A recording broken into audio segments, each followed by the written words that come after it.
আমি গত কয়েকদিনের মধ্যে একটি রিপোর্ট, ফিনল্যান্ড পরপর ৫ বছর ইউরোপের এই দেশটি পৃথিবীর সবচেয়ে সুখী দেশ হিসাবে নির্বাচিত হয়েছে।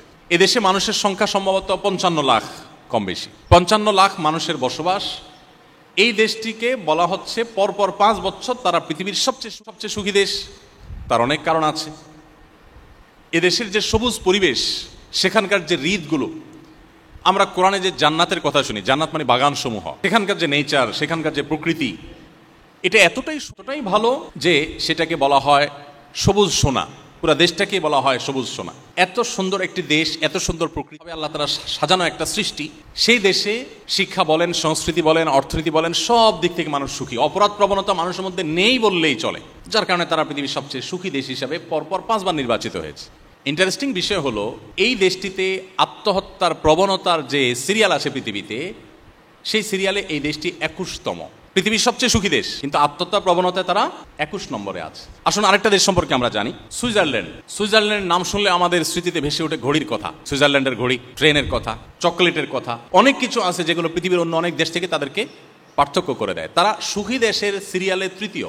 সুখী দেশের সিরিয়ালে তৃতীয় হওয়া সুইজারল্যান্ডের মানুষ সুখী, কারণ সেখানকার শিক্ষা, সংস্কৃতি, অর্থনীতি, সেখানকার পরিবেশ, সবকিছু পৃথিবীর অন্য সব দেশের চাইতে ডিফারেন্ট এবং ভালো।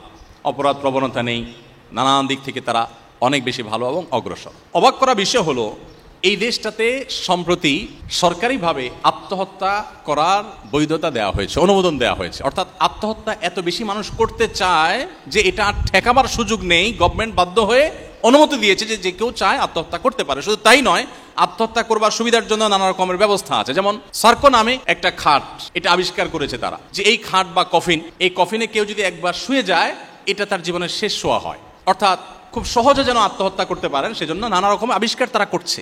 কারণ মানুষ বেঁচে থাকতে চায় না, এত সুখী দেশ, তারপরে বেঁচে থাকতে চাচ্ছে না। এরপর আসুন, একটা সংস্থা তারা নিয়ম করেছে, তাদের সংস্থায় যারা আত্মহত্যা করতে চায় তারা সদস্য হতে পারে। সদস্য ফি $200। $200 দিয়ে সদস্য হওয়ার পর তিনি আত্মহত্যা করবেন।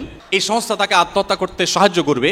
তার আত্মহত্যা যদি সাকসেস হয়, সফলভাবে তিনি যদি আত্মহত্যা করতে পারেন, তাহলে আগেভাগে তার সম্পদ থেকে লিখিত দিয়ে যাবেন, $7,000 তাকে পেমেন্ট করতে হবে। কিসের জন্য? মরার জন্য। পৃথিবীর সবচাইতে তৃতীয় সুখী দেশের কথা বলছি। এরপর আসুন, একটি বই আরবিতে, এটা অনুবাদ আমি বাংলায় করেছিলাম সৌদিতে যখন ছিলাম তখন। বইটার নাম হলো রব্বি আল্লাহ, আমার রব আল্লাহ। কেন ইমানদার সুখী হয়, কেন নামাজ মানুষকে সুখের দিকে নেয়, কেন ডিপ্রেশন থেকে বাঁচার একমাত্র ওয়ে হলো নামাজ ও ইমান, রিয়েল ওয়ে, প্রকৃত উপায় যে কেন, এটা বোঝাবার জন্য বলছি যে রব্বি আল্লাহ কিতাব, এই বইটির মধ্যে একটা গ্রাফ আছে। সে গ্রাফটা হলো পৃথিবীতে আত্মহত্যার রেশিও কোন ধর্মের মানুষের মধ্যে, কোন সমাজে কতটা বেশি বা কম, এই বিষয়টাকে তুলে ধরা হয়েছে গ্রাফে। সে গ্রাফে উল্লেখ করা হয়েছে যে পৃথিবীতে সবচাইতে আত্মহত্যার প্রবণতা সবচেয়ে বেশি হলো ধর্মে অবিশ্বাসী নাস্তিকদের মধ্যে, সব দেশেই এটা। এবং এই জরিপটা যার তার জরিপ না, এটা বিশ্ব স্বাস্থ্য সংস্থার জরিপ, এবং 1 বছরের জরিপ না, ওখানে পরপর কয়েক বছরের জরিপ তুলে ধরা হয়েছে যে পরপর অনেক বছর ধরে একই রেশিও দেখা যাচ্ছে। সবচেয়ে বেশি আত্মহত্যার প্রবণতা হলো নাস্তিকদের মধ্যে। এরপর মজার বিষয় হলো, সবচেয়ে কম আত্মহত্যার প্রবণতা হলো মুসলমানদের মধ্যে। পৃথিবীতে কয়েক বছরের জরিপ তুলে ধরা হয়েছে, পৃথিবীতে সবচেয়ে কম আত্মহত্যা হয় মুসলমানদের মধ্যে। এখন প্রশ্ন ওঠে যে পার্থক্যের জায়গাটা কোথায় আসলে। পাশাপাশি আরেকটা তথ্য দিয়ে রাখি, আমার পৃথিবীতে যে সমস্ত দেশে যাওয়ার সুযোগ হয়েছে, এর মধ্যে জাপান সম্পর্কে আপনারা জানেন, জাপানে আমার যাওয়ার সুযোগ হয়েছে, কোরিয়াতে আমার যাওয়ার সুযোগ হয়েছে। আপনারা জানেন যে জাপানিজরা সবচেয়ে ভদ্র, জেন্টেল পৃথিবীর। একসময় তাদের ইতিহাস অনেক বাজে ছিল, কিন্তু তাদের হিরোশিমা যে ট্র্যাজেডি, তারপর থেকে তারা পরিবর্তন হয়ে গেছে। জাতি হিসাবে পৃথিবীর সবচেয়ে সভ্য, সবচেয়ে ভদ্র, সবচেয়ে জেন্টেল জাতি তারা। এবং জাপান থেকে ঘুরে আসার পর বেশ কিছুদিন যাবত আমি একাধিকবার গিয়েছি, যেবারই গিয়েছি সফর শেষ করে দেশে আসার পর আমার নিজেরই আচার আচরণের মধ্যে এক ধরনের পরিবর্তন আমি লক্ষ্য করতাম। অফিসে যখন স্টাফদের সাথে কথা বলতাম, আস্তে আস্তে কথা বলতাম। বাসায় যখন কথা বলতাম পরিবারের সাথে ধীরে ধীরে কথা বলতাম। কারণ ওখানে ওই যে মানুষ ফিস ফিস করে কথা বলে, কেউ কারো দ্বারা যেন ডিস্টার্ব না ফিল না করে, কেউ কারো দ্বারা কষ্ট না পায়, এতটা জেন্টেল তারা। বেশ কিছুদিন তাদের মধ্যে থাকলে, দোকানপাট, রাস্তাঘাটে গেলে নিজের মধ্যে একটা পরিবর্তন চলে আসে, এই লেভেলের জেন্টেল। এবং তথ্য প্রযুক্তিতে তারা কতটা এগিয়ে ছিল তার বলার অপেক্ষা রাখে না। আপনারা ইঞ্জিনিয়ারিং কলেজের স্টুডেন্ট, আপনাদের আরও ভালো জানা থাকার কথা। এই জাপানিজদের মধ্যে আত্মহত্যার প্রবণতা সবচাইতে বেশি, কোরিয়ানদের মধ্যে আত্মহত্যার প্রবণতা সবচাইতে বেশি। এত বেশি আত্মহত্যার প্রবণতা এমনকি জার্মানিদের মধ্যে, ওই রব্বি আল্লাহ বইয়ের মধ্যে লেখা আছে যে অস্ট্রেলিয়াতে একটা ব্যাগ আবিষ্কার করা হয়েছে, লাইফ ব্যাগ নাকি যেন নাম, এটা জাস্ট সেট করবে আর আত্মহত্যা হয়ে যাবে। আত্মহত্যার জন্য যে কত রকমের কসরত এবং প্রচেষ্টা। এখন আমার প্রশ্ন হলো, পৃথিবীর সবচাইতে সুখী দেশ, পৃথিবীর সবচাইতে আপনার সুন্দর দেশ হওয়ার পরও মানুষ বেঁচে থাকতে চাচ্ছে না কেন? কারণ একটাই, যে সব কিছুই আছে, মানসিক প্রশান্তিটা আসলে নেই।